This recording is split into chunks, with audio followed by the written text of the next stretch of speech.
Les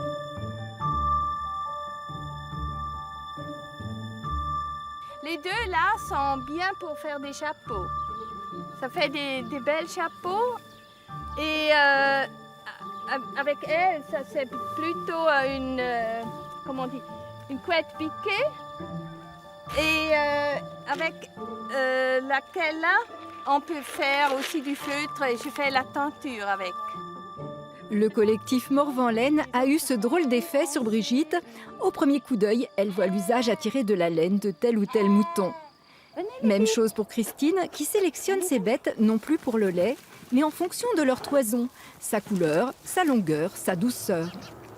Et pour plus de diversité encore, ces éleveuses n'hésitent pas à croiser les espèces. Île-de-France avec Mérinos, Frisonne avec la Cône. Résultat, des troupeaux bigarrés.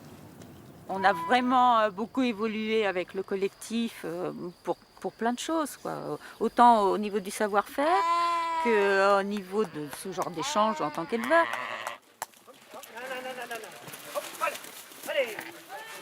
Nous sommes en mai, le temps de la tonte est arrivé pour les moutons de Brigitte et celui du tri de la laine, une opération clé pour sa valorisation. Christine est venue avec des renforts du collectif. Elle en profite pour initier Francesca, une nouvelle recrue. Là, il faut que tu coupes vraiment tous les bords qui sont abîmés. Le collier où il y a quelquefois où elle mange du foin et c'est pas très beau. C'est la première fois que je vois ça de près. C'est fascinant. Avec des bonnes professeurs. Et toi, ça t'intéresse, ça? Tu as envie d'aller de l'avant avec la laine, de continuer? Oui, j'aime bien. Ouais.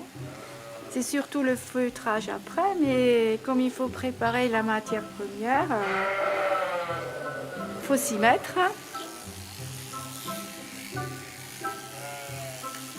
Meg est là, elle aussi. En mentor bienveillante qui a impulsé la création de Morvan-Laine, elle prend toujours plaisir à partager son savoir. Là, on est au commencement de la chaîne. Tout à fait, on est au commencement de la chaîne. Donc pour pouvoir avoir une très belle toison à la fin, grâce à ces jolis moutons que vous entendez bêler, on trie donc les parties qui ne sont pas très travaillables pour nous parce que la laine soit trop courte, soit cassante, soit trop sale. Et puis ensuite de ça, il faudra qu'elle soit lavée, qu'elle soit cardée. Et elle nous reviendra, en général, cardée pour que nous puissions faire du feutre et aussi que nous puissions filer si nous le voulons. Au-delà d'une certaine quantité de laine, le collectif doit sous-traiter les opérations de lavage, de cardage et de filage. La matière est alors récupérée et partagée comme avec ces nappes de laine cardée. Seuls quelques rares prestataires subsistent, dispersés un peu partout dans l'Hexagone. Le problème en France, c'est que justement, la laine n'est plus du tout valorisée. Et donc, pour les éleveurs, c'est devenu un sous-produit. Et c'est vrai que de faire ça à notre niveau, c'est pas grand-chose. Mais on va quand même sur les foires aux moutons pour faire des démonstrations. Et ça intéresse beaucoup les éleveurs. Et je pense, voilà. Oui, c'est vrai, ils découvrent parce qu'en plus, eux, ils n'ont jamais trié. Ou alors, ils sont âgés, ceux qui ont trié. Face au déclin de la filière, les femmes de Morvan-Laine répondent par l'énergie et la solidarité du collectif pour ne pas laisser sombrer dans l'oubli des gestes simples.